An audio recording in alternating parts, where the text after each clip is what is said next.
A very good morning to all the student. Once again, we are discussing about the new topic and the new chapter, and it is in second last chapter of our syllabus, that is in financial statement with adjustment. And you know very well, in the previous video, the name of the chapter is financial statement. We easily discussed about how any sole proprietor prepare its financial statement, that is in trading account, profit and loss account and balance sheet. And after discussing the theoretical as well as the practical concept related to the financial statement and the preparation of the trading account, profit and loss account and the balance sheet, let's we move to the chapter number 22, that is in financial statement with adjustment.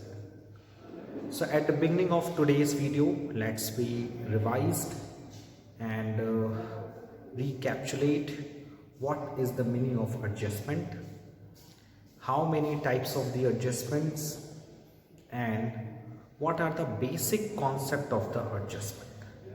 Okay, so let's we start the first topic, the meaning of adjustment and the examples.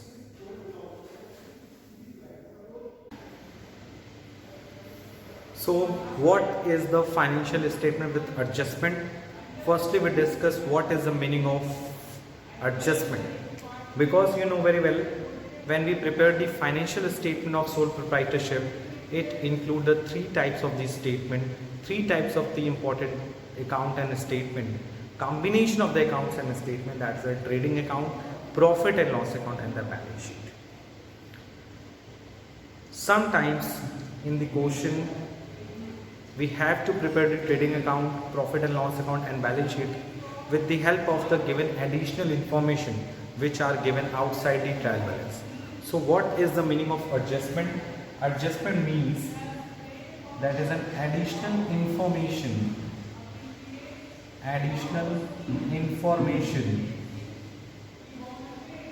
given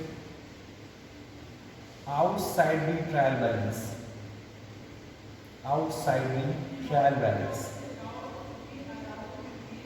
यानी जो information, additional information जो trial balance के कहाँ दी होती है, बाहर दी हुई थी, outside the trial balance, are known as adjustments. ठीक है, सबसे इम्पोर्टेंट पार्ट यही है कि एडजस्टमेंट जो है वो एक एडिशनल इंफॉर्मेशन है जो ट्रायल बैलेंस के अंदर नहीं, बेसिकली ये ट्रायल बैलेंस के बाहर गिवन है. दूसरा, ये एडजस्टमेंट के बारे में फैक्ट क्या है, the effect of such adjustments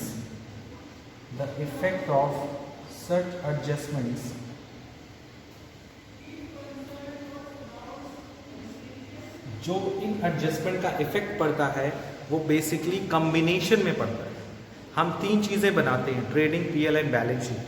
तो जितने भी हम जो भी फाइनेंशियल स्टेटमेंट बना रहे हैं, उन एडजस्टमेंट का जो इफेक्ट्स है वो इस तरह से पड़ सकता है कॉम्बिनेशन में, trading and profit and loss account पे, यानी ट्रेडिंग पे भी पड़ेगा, पीएल, मतलब मिनिमम 2 इफेक्ट्स होगा. यानी इन सारे एडजस्टमेंट्स का जो एडिशनल इंफॉर्मेशन होती है, इसका कम से कम 2 इफेक्ट पड़ता है और कॉम्बिनेशन पड़ता है. जैसे ट्रेडिंग अकाउंट पीएल अकाउंट में पड़ सकता है इफेक्ट. दूसरा इफेक्ट इसका पड़ सकता है trading account and balance sheet, इस कॉम्बिनेशन में पड़ता है. तीसरा इफेक्ट पड़ सकता है PL account and balance sheet. So ये कॉम्बिनेशन जो है बेसिकली वॉइड है. और चौथा कॉम्बिनेशन ये भी बन सकता है कि कुछ एडजस्टमेंट्स ऐसे होते हैं जिनका इफेक्ट तीनों जगह पड़ता है, trading, profit and loss and balance sheet. So जितने भी एडजस्टमेंट हमें पढ़ने, हमारे कोर्सेज में जितने भी एडजस्टमेंट्स गिवन हैं, उन सारे एडजस्टमेंट के मिनिमम 2 इफेक्ट पड़ते हैं और ये इफेक्ट ग्रुप में पड़ते हैं. ग्रुप मतलब trading PL, trading balance sheet, PL balance sheet, trading PL and balance sheet, इस तरह से ग्रुप में पड़ते हैं. अब सवाल उठता है sir, how many adjustment are included in our syllabus of class 11th accountancy. तो क्लास 11th अकाउंटेंसी में टोटल 22 एडजस्टमेंट्स हैं, जिन एडजस्टमेंट्स को हमें 3 तरह से पढ़ना है कि एडजस्टमेंट होते क्या हैं, इन एडजस्टमेंट्स का क्या इफेक्ट पड़ता है और इन एडजस्टमेंट की क्या क्या जर्नल एंट्री होती है। और सबसे इंपॉर्टेंट पार्ट ये है कि गुड्स एंड सर्विस टैक्स भी फाइनेंशियल स्टेटमेंट विद एडजस्टमेंट का एक पार्ट होता है, उसे भी हमें फाइनेंशियल स्टेटमेंट बनाते वक्त इंक्लूड करना पड़ता है। अगर हम एग्जांपल की बात करें सर, सबसे पॉपुलर एग्जांपल दीजिए आप फाइनेंशियल स्टेटमेंट के एडजस्टमेंट का, जो आप अभी तक पढ़ते हुए आए, वो है क्लोजिंग स्टॉक। जनरली आपने देखा होगा कि closing stock in the chapter number 21 that is an financial statement में ट्रायल बैलेंस के बाहर गिवन था। क्यों? क्योंकि ये एक एडिशनल इन्फॉर्मेशन है, यानी क्लोजिंग स्टॉक क्या है, एक तरह का एडजस्टमेंट है। और क्लोजिंग स्टॉक का इसीलिए फाइनेंशियल स्टेटमेंट बनाते समय 2 जगह इफेक्ट पड़ता था। तो अगर closing stock inside the trial balance है, इनसाइड द ट्रायल बैलेंस मतलब ट्रायल बैलेंस के अगर अंदर गिवन था, तो आप इसको कहाँ दिखाते थे, सिर्फ और सिर्फ बैलेंस शीट के एसेट साइड में दिखाते थे। यानी अगर क्लोजिंग स्टॉक चैप्टर नंबर अभी जो हम लोग पढ़ रहे थे 21, उसमें अगर ट्रायल बैलेंस के अंदर होता था तो उसे हम लोग कहाँ दिखाते थे, बैलेंस शीट के एसेट। लेकिन अगर वही आउटसाइड ट्रायल बैलेंस रहता था एज एन एडिशनल इंफॉर्मेशन, तो उस सिचुएशन में हम लोग क्या करते थे, उस सिचुएशन में हम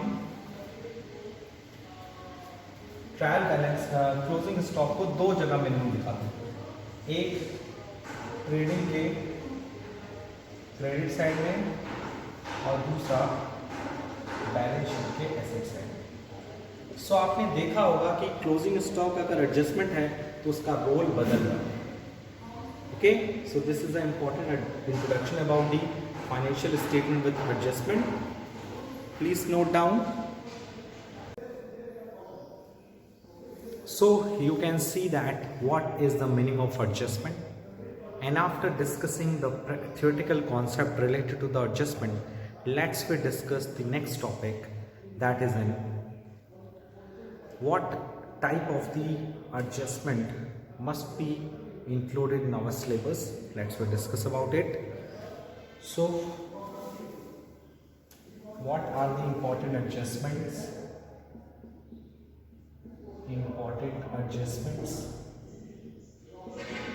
related to the preparation of financial statement with adjustment, and the name of the adjustment are as follows. Number 1 is a closing stock, number 2 is an outstanding expenses, number 3 is a prepaid expenses, number 4 is a depreciation,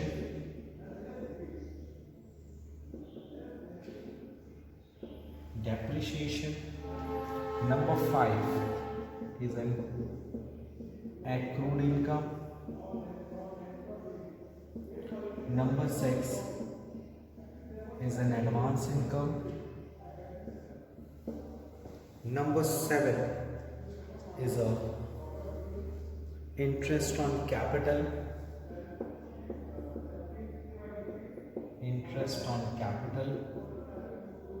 number 8 is an interest on drawing,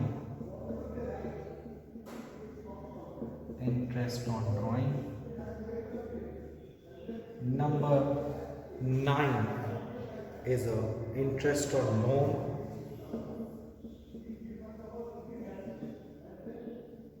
number 10 is a bad debts, number 11 is a provision for bad debts,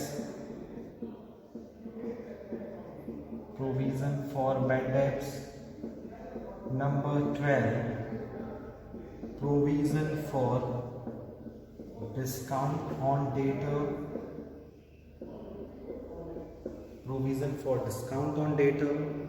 number 13 is a abnormal loss. So you can see that a lots of the adjustment are included in your syllabus. अभी तक सिर्फ 13 हम लोगों ने discuss किया है, इसके अलावा बहुत सारे एडजस्टमेंट और हैं, that is in different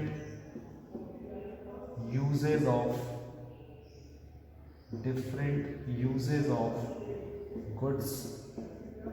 you know very well, goods को हम डिस्ट्रीब्यूट कर देते हैं as a free sample, as a charity. Okay, goods को हम पर्सनल यूज पर्पस के लिए भी यूज़ करते हैं। तो ये बहुत सारे डिफरेंट यूजेस हैं गुड्स के। इसके साथ साथ deferred revenue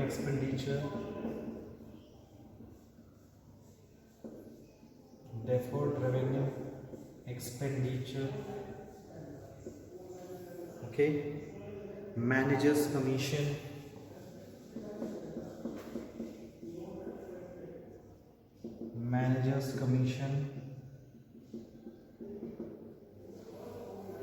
and goods sold on approval basis,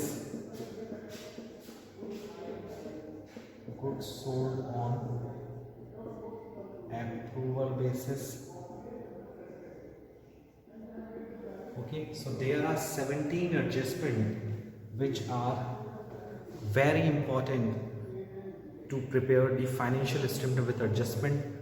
हमने उसको समराइज करके आपके सामने 17 पॉइंट्स में एक्सप्लेन किया है।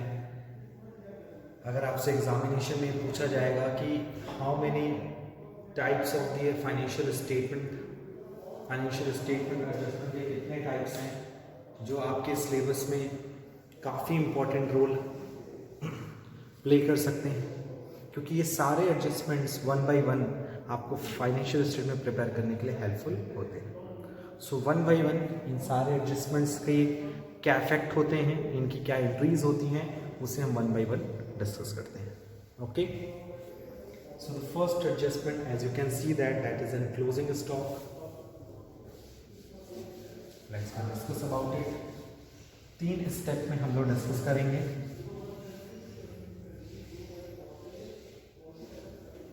ओके,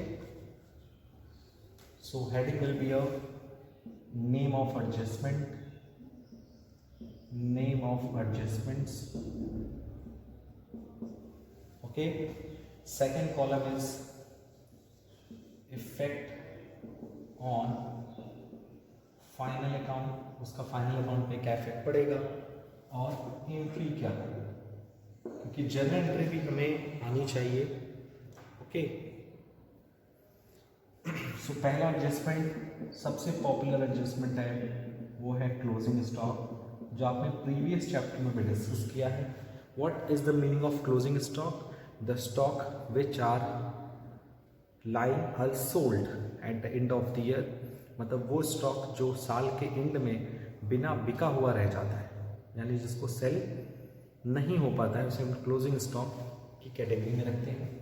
क्लोजिंग स्टॉक का जो पहला इफेक्ट होता है, you can see that it will be shown in the credit to trading account। इसे हम क्या करते हैं, ट्रेडिंग अकाउंट में क्रेडिट करते हैं, और दूसरा इसको हम बैलेंस शीट के एसेट साइड में शो करते हैं। सो क्लोजिंग स्टॉक का 2 इफेक्ट पड़ता है, पहला इसे ट्रेडिंग अकाउंट में क्रेडिट करते हैं, दूसरा इसे हम बैलेंस शीट में एसेट साइड में शो करते हैं। अगर इसकी एंट्री हम जानना चाहें तो एंट्री होती है closing stock debit to trading account. इसकी जनरल एंट्री होती है closing stock account debit to trading account.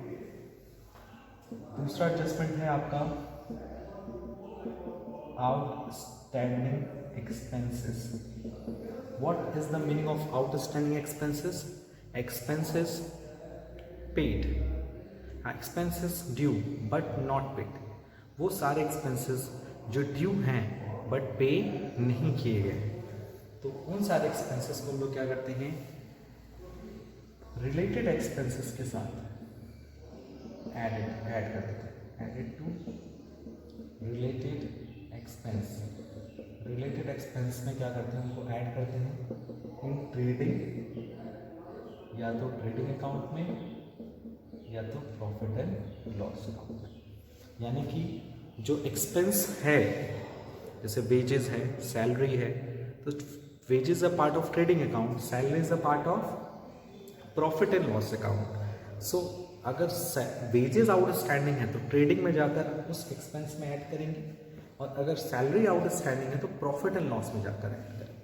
और ये दोनों ही आपकी क्या है, लायबिलिटी है। जैसे हम लोग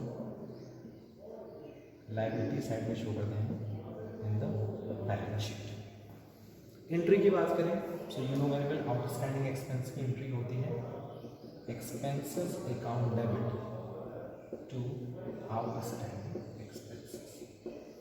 okay, so this is an adjustment number 2. Now we are moving to the adjustment number 3. Adjustment number 3 will be a prepaid expenses.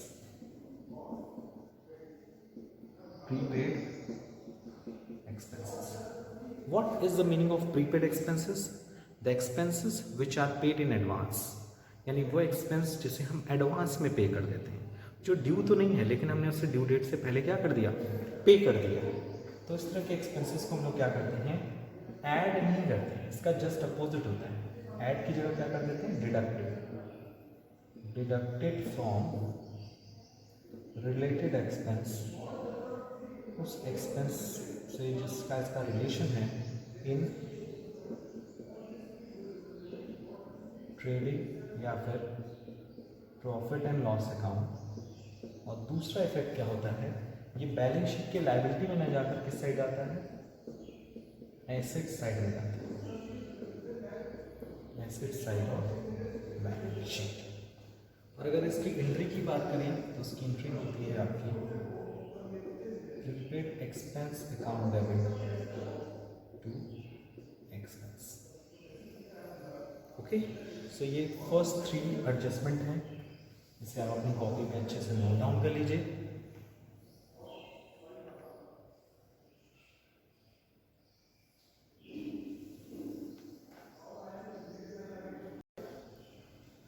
So now let's we move to the next adjustment. The name of the next adjustment is a prepaid expenses. Prepaid expenses और उसका effect क्या पड़ेगा,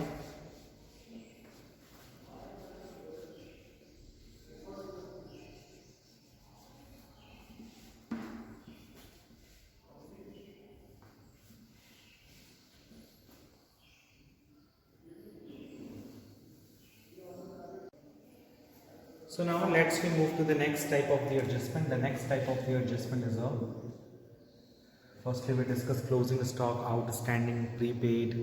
Okay, so the next is a depreciation.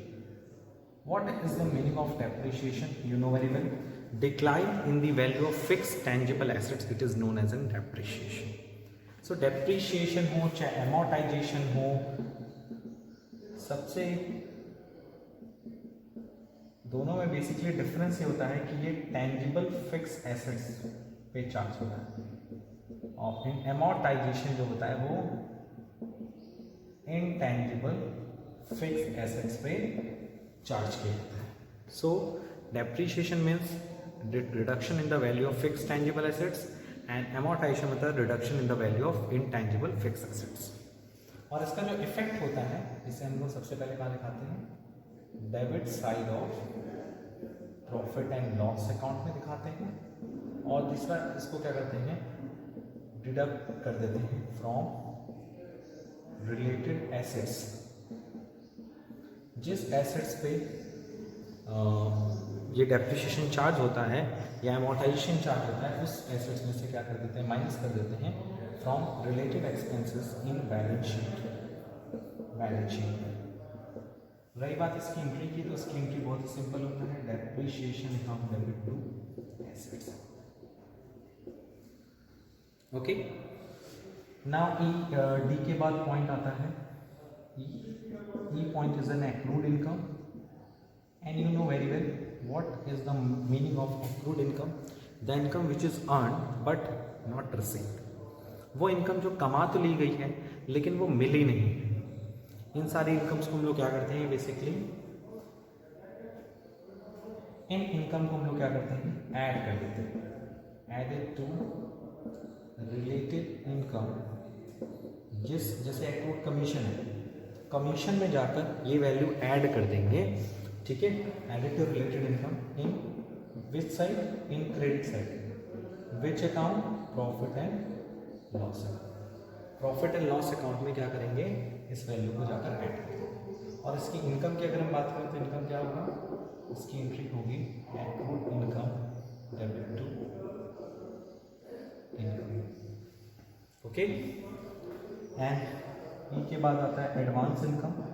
And what is the meaning of advance income, the income which is received in advance, यानी वो income जो कमाई तो नहीं गई है लेकिन वो एडवांस में हमको मिल जरूर गई है।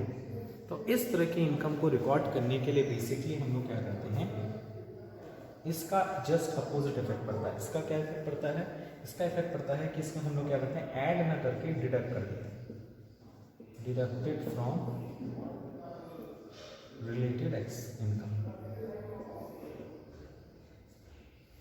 जिस इनकम, जैसे एडवांस कमीशन मिल गया, एडवांस रेंट मिल गया, तो रेंट को हम में से इस वैल्यू को क्या कर देंगे, माइनस कर देंगे।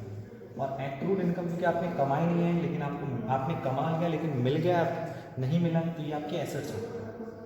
तो इसे हम लोग बैलेंस शीट में एसेट साइड में शो करते हैं। जबकि advance income is a liability, तो इसे हम लोग बैलेंस शीट के लायबिलिटी साइड में शो करते हैं, ठीक है। तो जिसका जैसा नेचर होता है वैसा उसके साथ काम किया जाता है। और एंट्री इसकी जस्ट अपोजिट होती है, इसकी एंट्री होगी income account debit to advance income, okay. So please note down, this is an adjustment number F.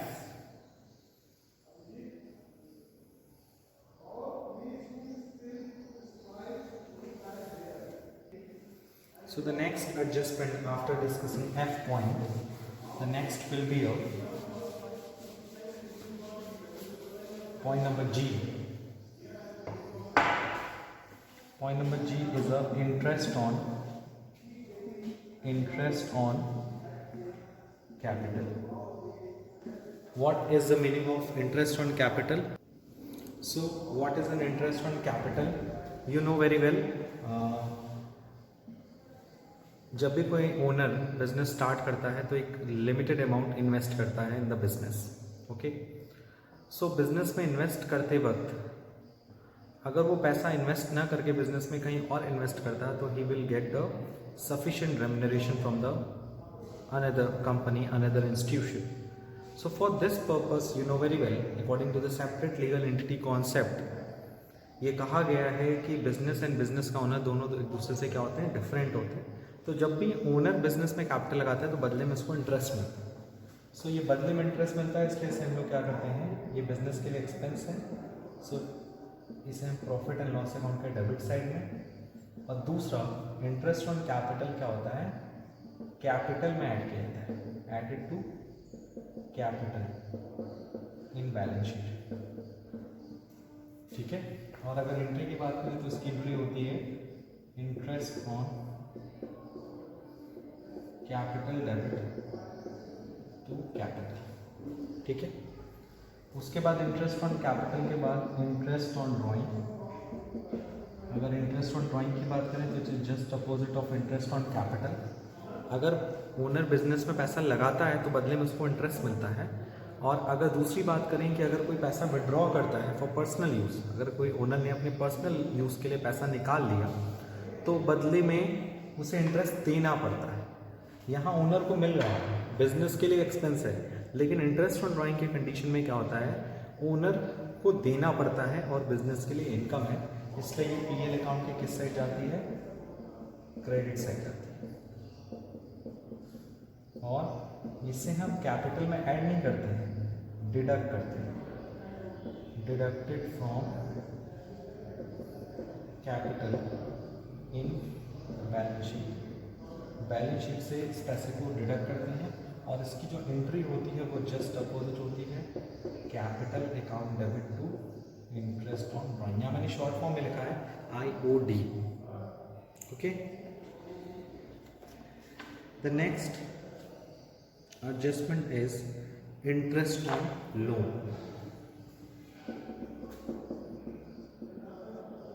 You know very well, business को फंड जुटाने के बेसिकली दो तरीके होते हैं, या तो कैपिटल के थ्रू वो पैसा अरेंज कर सकता है या तो लोन लेकर पैसा अरेंज कर सकता है। ओके, सो अगर सफिशिएंट पैसा कैपिटल से अरेंज नहीं हो पाता है तो बिजनेस क्या करता है, लोन के थ्रू क्या करता है, फंड अरेंज करता है। तो अगर लोन के थ्रू फंड अरेंज होता है तो इट इज एन इस पे जो इंटरेस्ट पे किया जाता है वो बिजनेस के लिए क्या है, लॉस है। ओके, और ये एक तरह की लाइबिलिटी है क्योंकि बिजनेस को इस पर इंटरेस्ट, तो ये कुछ कह सकते हो कॉन्सेप्चुअल चीज़ें हैं या कॉमन सेंस बेस्ड चीज़ें हैं। So entry will be interest on loan account debit to loan, क्योंकि इससे लोन की वैल्यू हमारी इंक्रीज होती है। ओके, सो नोट डाउन कर लीजिए।